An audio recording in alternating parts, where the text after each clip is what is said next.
Okay, as in go? Sorry, 1 second. Forktales, a podcast that feeds the food and beverage world. Oh, awesome.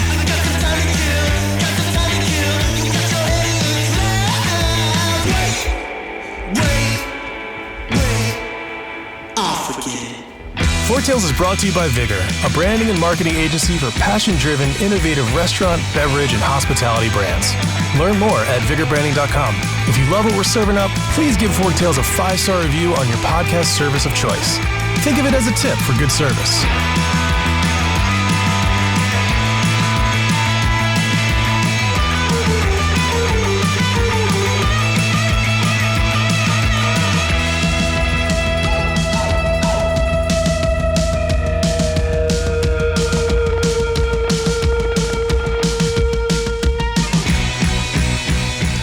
Hey everyone, today I am joined by Azzi Kashani. She is a self-proclaimed, but maybe also other people proclaim it, hospitality nerd, major problem solver, and melomaniac. And she will tell us what melomaniac is. Admittedly, I didn't know.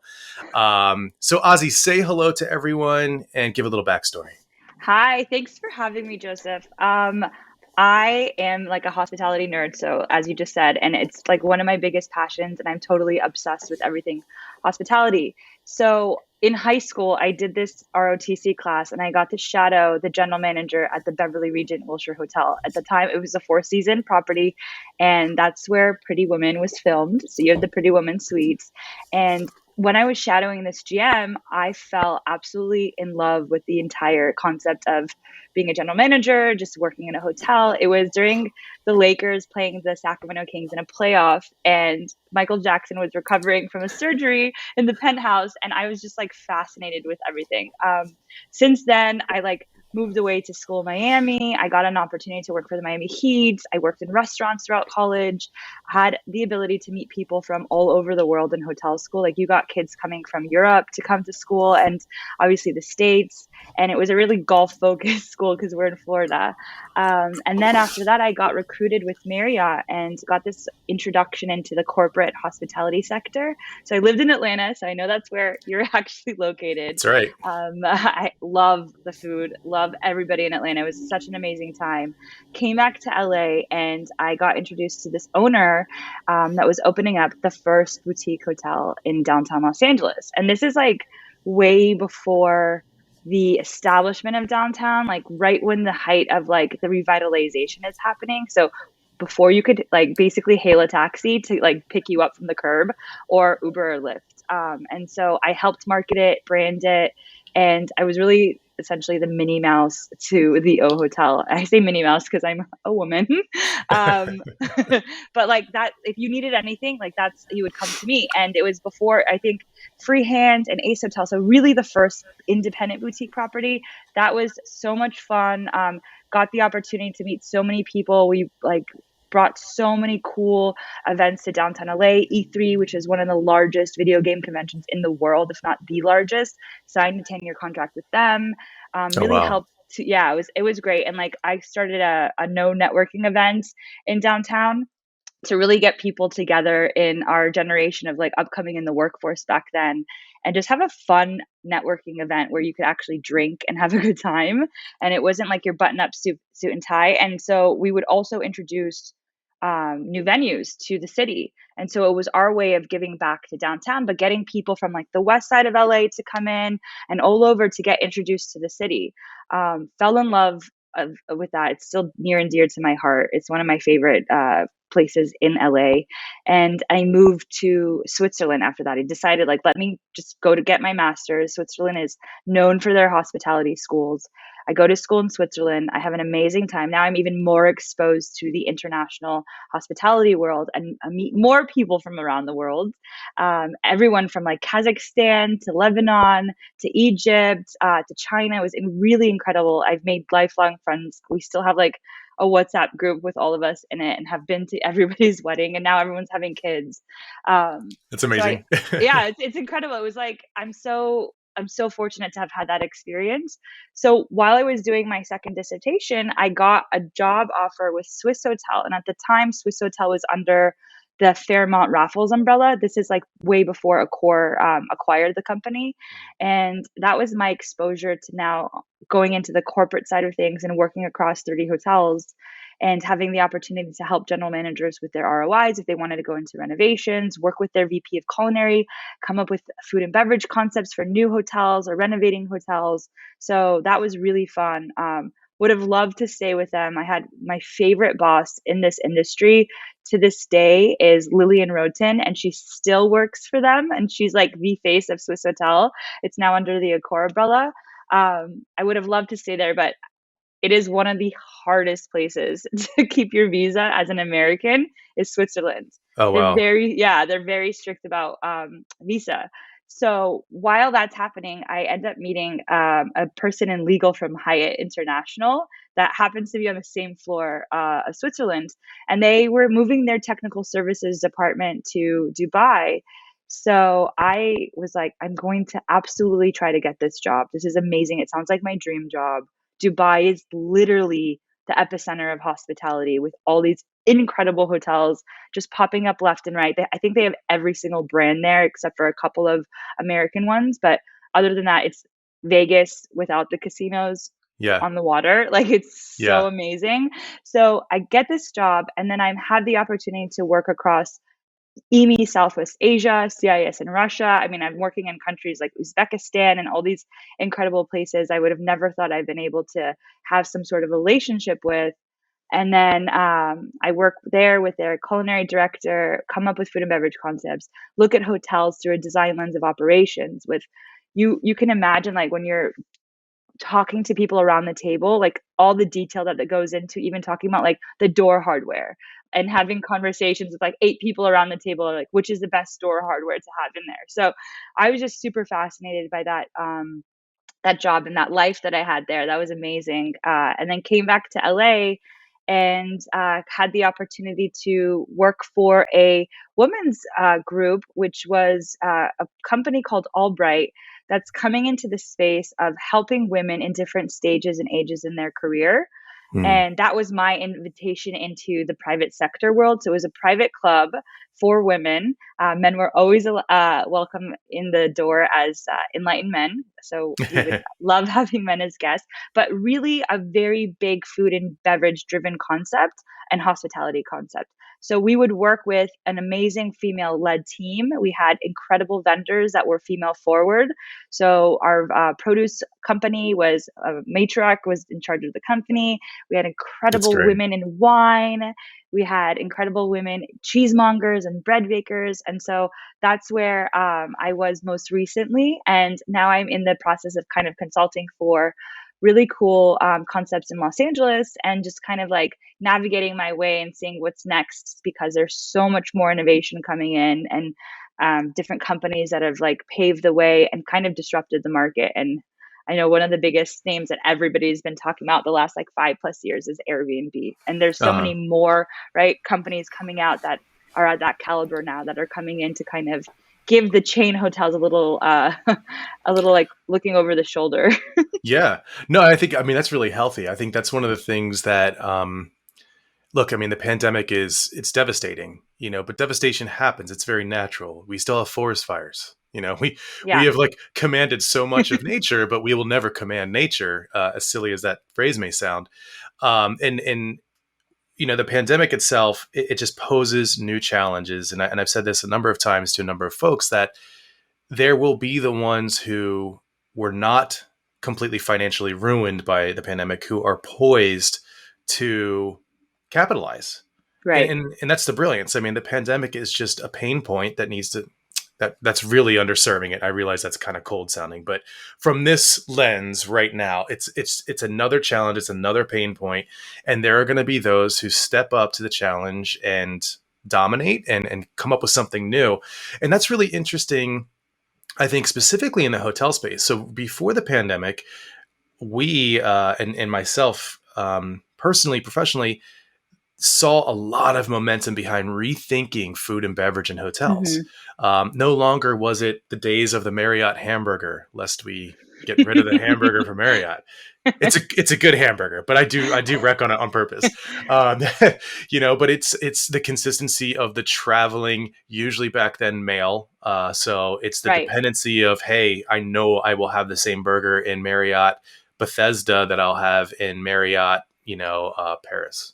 Um, Yeah. but we're way past that, and we saw all this great momentum, and it just seems like the pandemic it just ruined it in a lot of ways, or just rethought it. So we don't have to hop directly into food and beverage, but I think the big question is, you have been a part of hospitality for a little bit. We won't say the number of years. And it's going plus Yeah, now. just a little bit. But how are things different today than they were 10 years ago? And maybe that question would be better answered with the pandemic's influences, and maybe a little bit not the pandemic's influences, because it was different before the pandemic too. Yeah, I mean, everything's like, you can never go back and say things are going to go back to normal, because they're never going back to normal. You got to look ahead in the future. The first thing I would say is expectations of service has definitely changed. It's almost like expected to have a specific type of service. You got to up your game in this industry. Even with the disruption of Airbnb coming into the market, the ability to have that connection and being that local feel within the locations that you go into. So a lot of hotel companies have shifted and even created new brands because of companies like Airbnb. And then the one no brainer is obviously technology and innovation has also changed. I mean, it takes so much time to go and build a property from when your conception to actually finalizing it and construction's over, right? And so by the time that that's happened, that 60-inch TV that you have in your property is outdated. And like those technology, like digital menus and things like that are almost like it is dated again, because it's not Mhm. easy and simple like your iOS, like, right, we say iPhones. I mean, it's funny because Clubhouse was originated with iPhone users, and now it's only on Androids, and Clubhouse being one of the newest social network companies. So that's absolutely changed. And I think the way that you welcome your guests, the art of welcoming has also shifted, and I think that's what's going to have to be shifted because of the pandemic. What your interaction is with your guests before they even book your property, that's been updated as well, so that's ever changing. And that's kind of the shift of where companies need to go into, is seeing what's the ease of use on my website, because people are so used to things being simple for them. A click of a button, I can get my pizza delivered to my door. A click of a button, I can call you on FaceTime and we can have an interaction like this, or I can listen to a podcast anywhere in the world that's recorded and downloaded onto my phone. So that kind of ease of service needs to kind of be more innovative, and hotels are known to kind of be dinosaurs in that industry, right? In that Yeah. specific thing. Yeah, it's interesting that you mentioned the website, because to date, most of the major hotel brands have very strict standards as to what the website for that particular hotel should look like. Yet, with specifically F&B, we see more openness to um, empowering and inspiring the hotel, either manager or ownership or both, to create something unique. Do you see maybe that happening in other areas like website, where it's like, hey, we have some standards, but really we want you to evoke that locality or that specific uniqueness to your hotel? Yeah, absolutely. I mean, I think you have to also look at the competition of where you're going to book as well. And everybody has been trying to get people to go and book directly onto their website. But you Hmm. have companies like Expedia, Booking.com coming in. When you look at flights, you have apps like Hopper that like are generating different revenue streams to come inside to one app and then tell you where you should actually go and book. So if hotels were smart, it's like another form of SEO. It's like, how do you get, even if people are searching through other websites like that, how do you get them to come back and book onto your platform? And originally it was like, let's give them the best available rate. But that wasn't the case, because I could get Hmm. that from Expedia. So it was like, okay, so then let me reinvent my rewards program and get people to be enticed to come in. But that really wasn't the case, because Expedia was doing the same thing. Or you're going through points through your credit card. I mean, you have the points guy, like these people that Yep. are coming out and like breaking the industry by saying like, here, you can book this way and use your points in this way.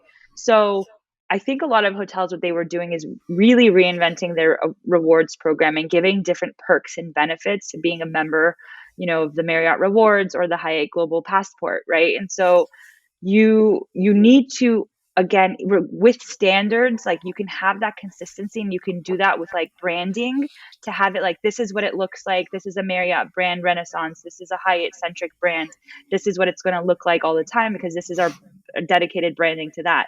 But the ease and simplicity can be changed, and their websites are still super complicated. Yeah. They still, like, you still navigating around any of these websites, it's like you have to go through a million different like streams just to look for hotel rooms. Like, what do they look like? Sometimes it takes me so long to see, when I want to go visit somewhere, like, what does a room look like? That's all I want to know. Like, I want to look, like, know, like, has it been recently updated? Like, why are those things so easy to find on a website? Like, that boggles my mind till this day. Like, I don't get it.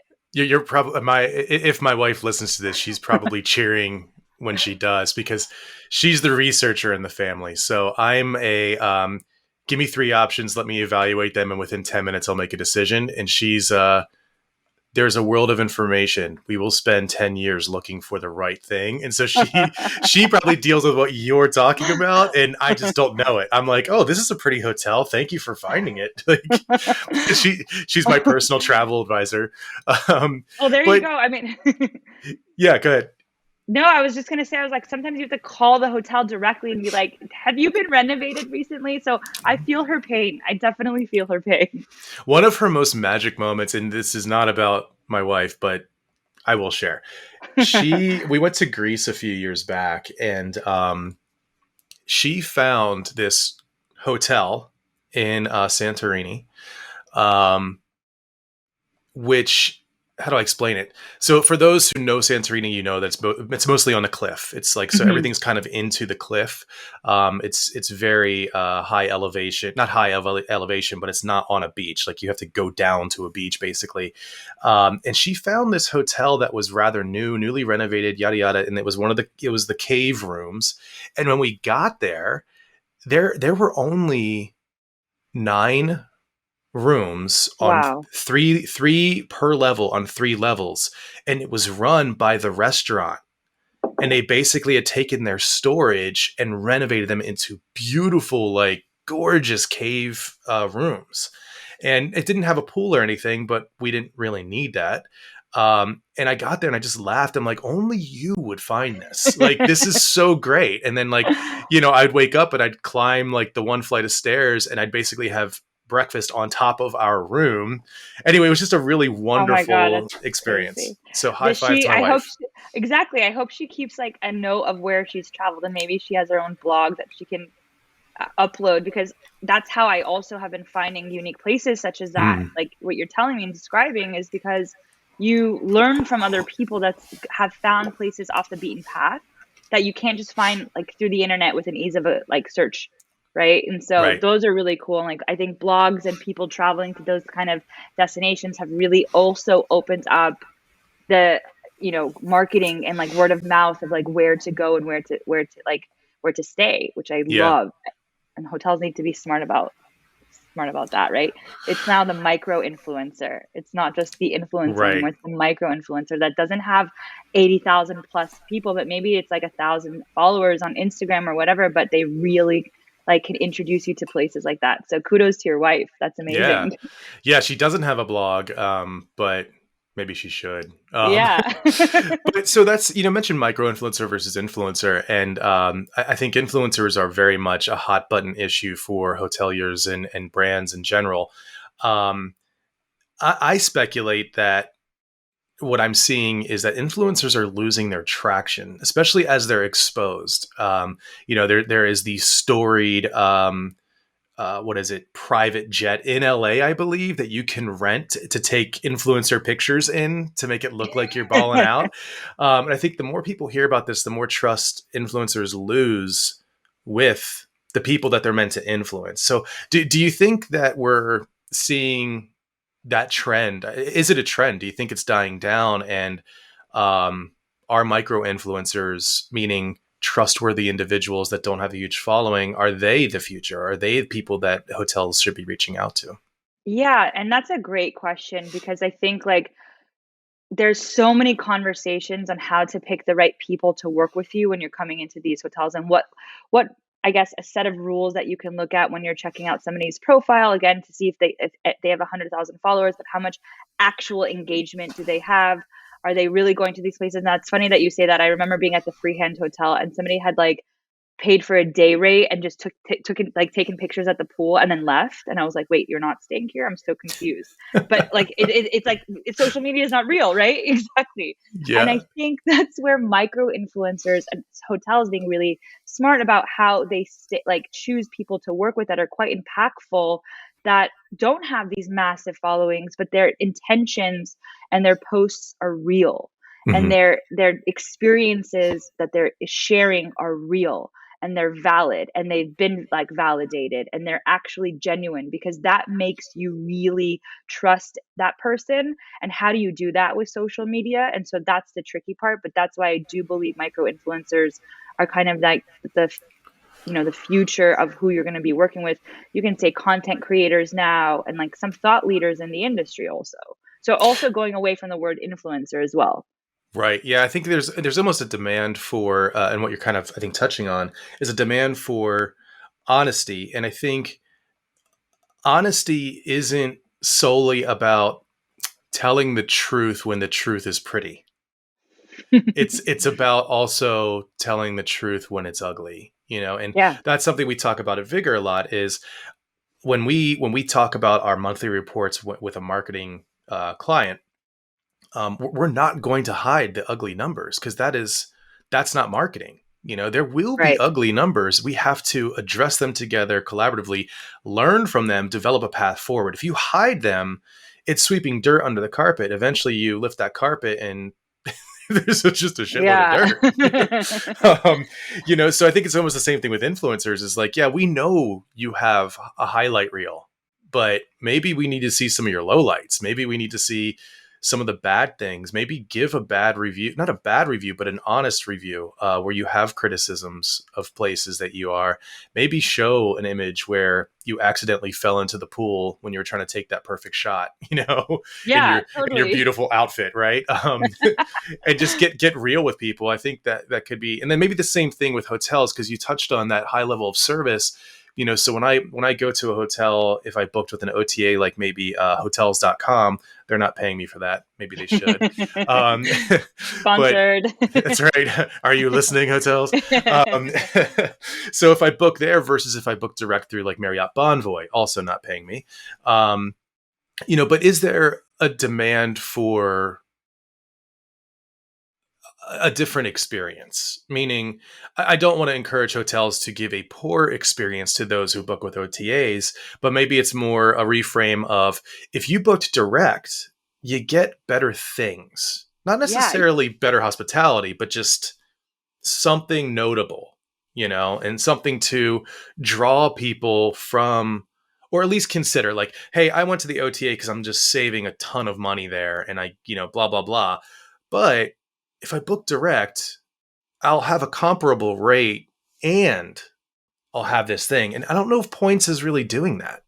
No, you're right. It's the incentive, right? What's the incentive for me booking directly through your website? Like, what are those perks? And I, you see like these marketing ads, like the email marketing, you get bombarded with so many different companies that you just by accident also sign up for newsletters. Hyatt just recently had a sale for their Hyatt Ziva and Zilara properties, Mhm. and it was a Cinco de Mayo sale, and their incentive was like book directly with us. You could see, and then it was like you have $200 credit to either use towards the spa or food and beverage, and you can't get that booking through Expedia. So I don't know if that's like innovative only, like if that's what they Mhm. need to do, but like curating packages like that gives some sort of credit that incentivizes people to spend money.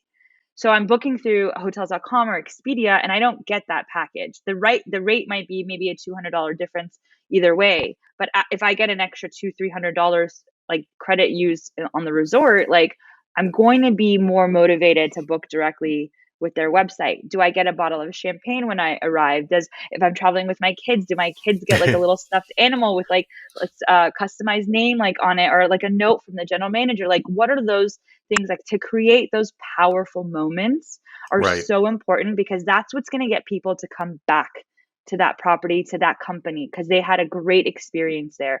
And that moment was so memorable. Those are the things people remember. Like, you don't remember every moment about an experience, but there's some that are so impactful that stays with you. And those are the reasons why people will come back and continue to book with you. Yeah, that's great. I mean, because it's the things that you don't have to do to check the box of a good experience. And Right. I just actually, I can't even stress how right you are on this. I just got totally, I don't want to say suckered, but they got me. They got me. I got an email from Weston 2 weeks ago for their Kapolani resort in Maui. And Elisa, my wife, and we've been to Hawaii a couple times, but never to Maui. We've always go to Oahu. We have some friends there. Alan, if you're listening, we love you. And Mayu, sorry. Anyway, so it was $698 for 5 nights. And you Wow. could book within the next 15 months, and you only needed to pay $199 just to secure it. And what you just said was very much a part of that. You had a choice of $75 certificate to their amenities, or I think a free car for a day or something like that. Wow. But they had 3 options, and you could choose which one you want. Now, the thing that those options didn't hook me. Those options were a little bit of a that's a nice addition.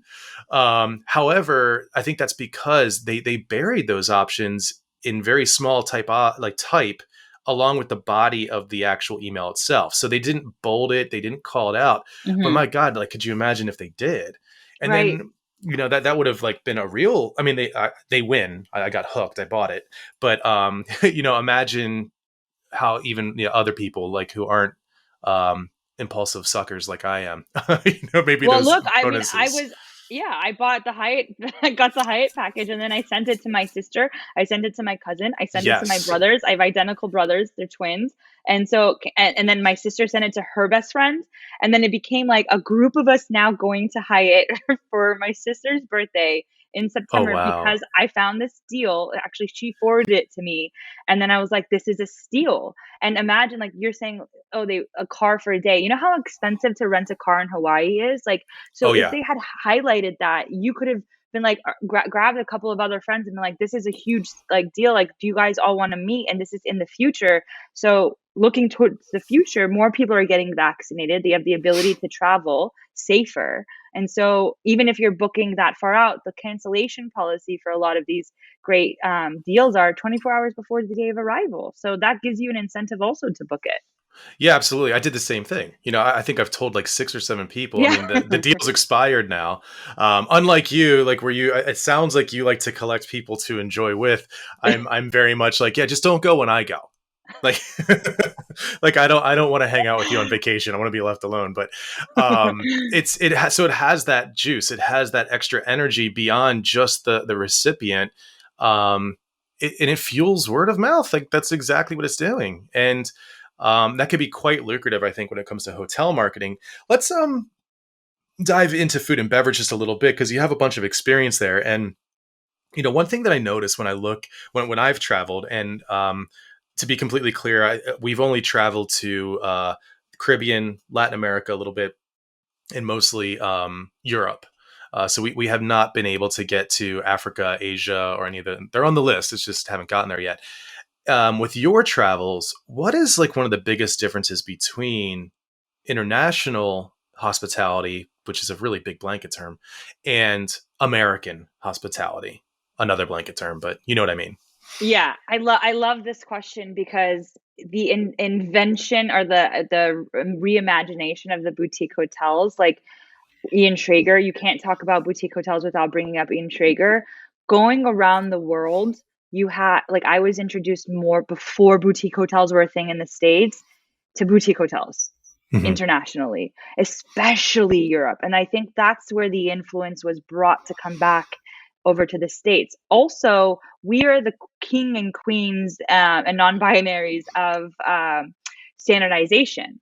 So the larger hotels kind of come from the United States, besides a couple of the other ones, like the main ones, like the Marriotts of the world, previously the Starwoods, Hilton, Hyatt, come from the United States. And like we have this standardization of like going into, just like you said, with the burger, the design used to be a Marriott in Los Angeles almost looked similar to one in Lima, Peru, right? And Mm-hmm. so that in a like that kind of like local flair was really what I first discovered traveling internationally, and then kind of what Ian Schrager reimagined in the United States and created all, the Morgans Group and all these other incredible properties that came about, Kimpton.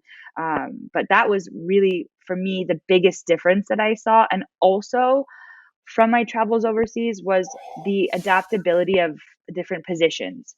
So the person checking you in was also your concierge, Mm-hmm. because rooms and buildings aren't as large as they are here. Right. Everything is a lot bigger in the States.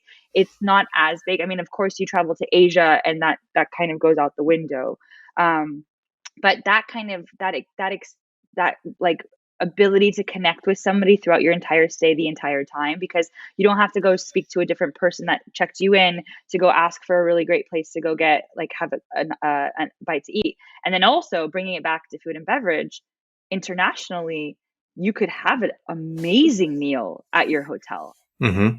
That's only, it started to kind of come about in the States, like in the like mid 2000s, let's say 2008-ish, around then, after the crash, let's say, restaurants started to become really independent properties in hotels here. But that was something that you could have in a phenomenal meal in a hotel anywhere else in the world. Right. And sometimes you had to eat at the hotel because there was really no options anywhere else. Like if you're somewhere in the middle of Africa or in Tanzania, like there's not really, if you're going on safari, like there's not that very many options to go out and have food. So the Mm-hmm. inspirations of that kind of like the local food was coming into the hotel. So you had to kind of eat at the hotel. So the food had to be good. Yeah, absolutely. And I think there are a lot of things that influence that as well. Like you said, the crash, but then I think the best way it was put to me that really, let it sink in as to the power of F&B is it's one of the last stands for incremental revenue for Revenue. Yep. hotels. And yet you still have people who put very little investment into it. Treat it like just another room in the hotel, as opposed to a completely separate brand that needs its own operations, its own focus. And it's not just infuriating to me because, of course, we want to do that work at Vigor, but it's infuriating because what a missed opportunity. Oh God. Yeah. And we have experiences with clients where when done right, when created effectively, that F&B experience not only brings in the incremental revenue during daily, weekly, monthly operations, but when the time comes for a potential acquisition, it jacks up the price of acquisition significantly into seven figures as another line item. Even just the brand itself, when done right, and we've seen some fantastic. I'm sure you have too. I'd love to hear what your favorites are, but some fantastic F&B experiences. For instance, it's actually, I don't think it was great the second time I visited, but at 11 Howard in New York, in Manhattan, stayed there. They have a bar on the, I forget which floor, called The Blonde. It's just very well done, moody, great drinks. The second time I went, it was less. I think it's not being operated as best as it could be. But then there's another one in Denver that I think has a Death and Co. Oh yeah, Bar the in it. Rambler Hotel. The Yeah. Rambler, yeah. Yeah. Fantastically done from top to bottom. And of course, not every hotel has to have this. I mean, I think it's about a sense of, what moment are you trying to create? So, for instance, if you have very skittish travelers who are very not adventurous, then maybe having a Marriott that looks exactly like the Marriott that they know is a good thing. But I think for folks like yourself and me, I want that different. I want that uniqueness. Yeah. And you know what you say, like even the Marriott can be innovative with their restaurant. You can come in to use these properties also as partnerships with different restaurateurs that want to come into the space and create like an amazing experience, so it becomes a destination. And it's Mhm. not just like your all day dining restaurant, like you're checking off the list, like my lobby lounge, my all day dining, like my Yep. like it's a check, but you're starting to put a backstory into the creation of these spaces, and then maybe working with a different designer. Maybe it's not the same designer that designed the hotel. It's like a What? restaurant A designer. It's like, separate mind designer? blown. Yeah. Can we bring another consultant into the mix? Like, why not? Like, get a company that is known for their food and beverage design and that knows how to work that field and create concepts and beautiful designs, but in the restaurant world. And then when you walk into that space, even if it's connected into the hotel and you can go straight off the lobby, you're going into a different location. And you have to do that more so with resorts, because people spend so much time at those properties. So the Right. average nights are like more 3 to 4 than one night and a half, 2 nights. So they want difference. They want to have options. They want to go try out the Mexican restaurant and the Asian the other night. So you do that with resorts. Like, why can't we have that in a hotel like a Marriott? And then it becomes a destination that the locals are also dining there. Right. Yeah, and that's that, that's on the forefront of all their mouths. How do we get the Yeah. locals to come in? It's like, well, you don't get them to come in by making it look like your meeting room. Um, Yeah. Exactly. I can tell you how not to do it.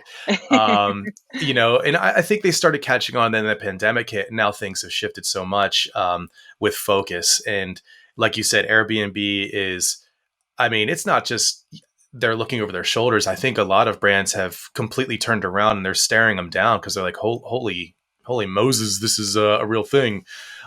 Even Marriott, didn't they just launch an Airbnb competitor, I believe, or something that is uh meant to, kind of fight back a little bit?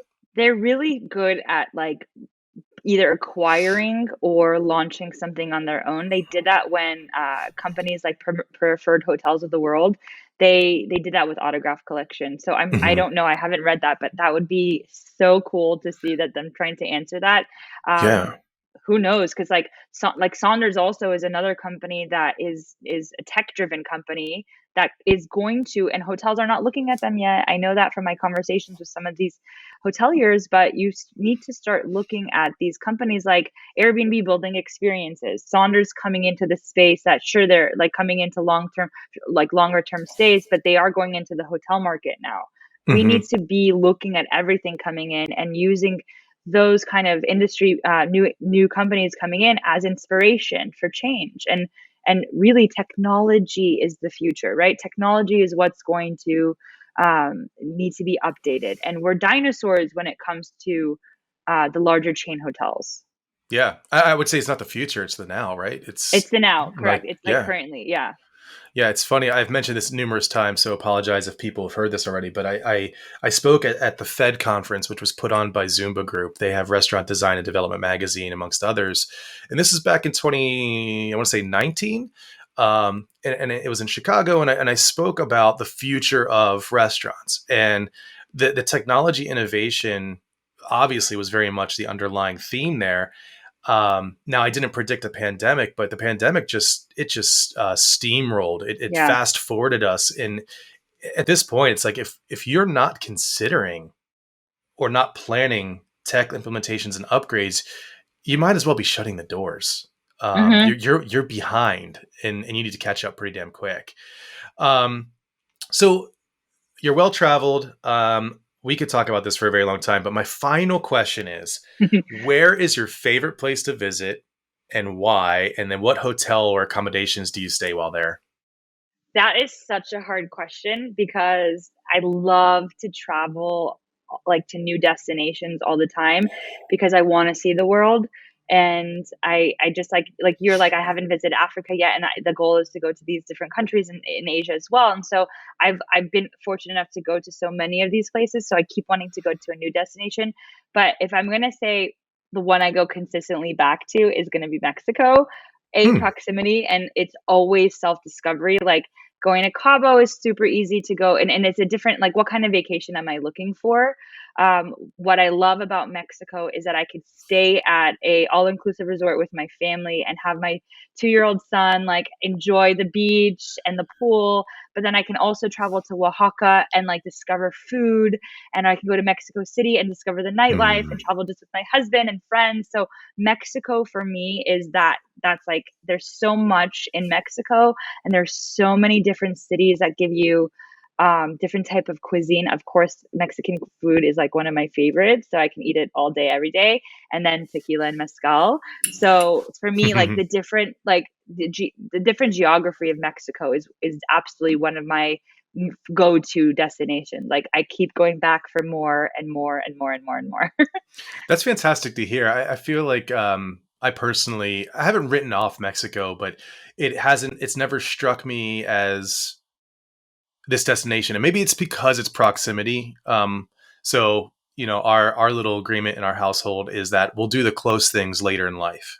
Let's do the far things while we're young and can kind of get there.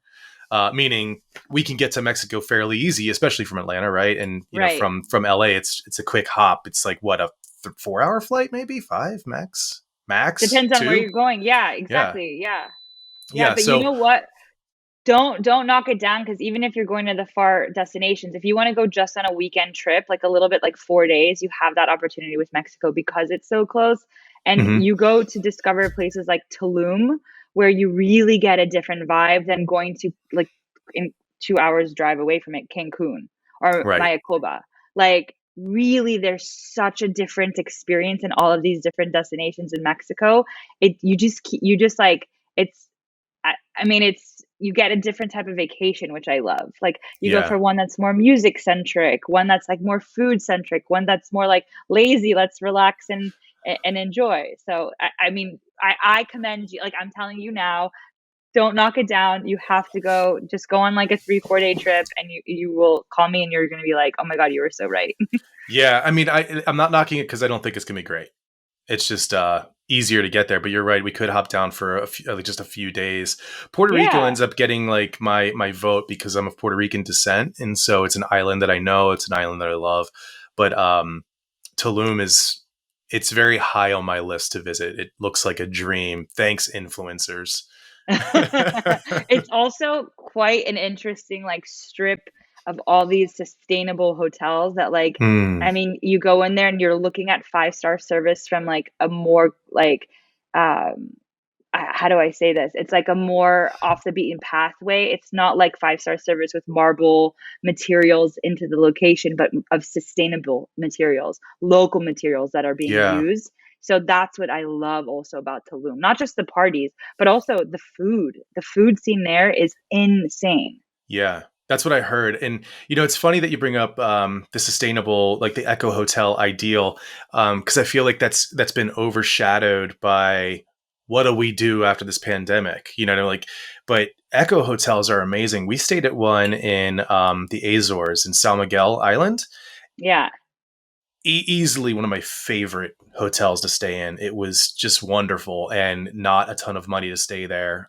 Azores, by the way, is if the higher power came down and say, hey, you got one last one, you can't do anything new, you have to revisit, then it would be the Azores for sure. Oh, that's amazing. Gorgeous set of islands. Very, very lightly touched by tourism in all the right ways. So that's great. But hey, we're at a little over 40 minutes. We could probably talk all day. So Azzi and we met on Clubhouse. And so I do encourage any listeners, if you love what she's saying, if you love the sounds of her voice, easy to love, definitely catch her on If you love what we served up, please follow us at Vigor Branding on Instagram, LinkedIn, YouTube, and Medium. Forktales is produced by the team at Vigor. Audio and video post-productions provided by Zencaster. Music performed by Jet Trash and licensed through musicbed.com. Joseph handles his own hair, makeup, and stunts. Copyright 2003 to 2021, Vigor Graphic Design LLC, all rights reserved.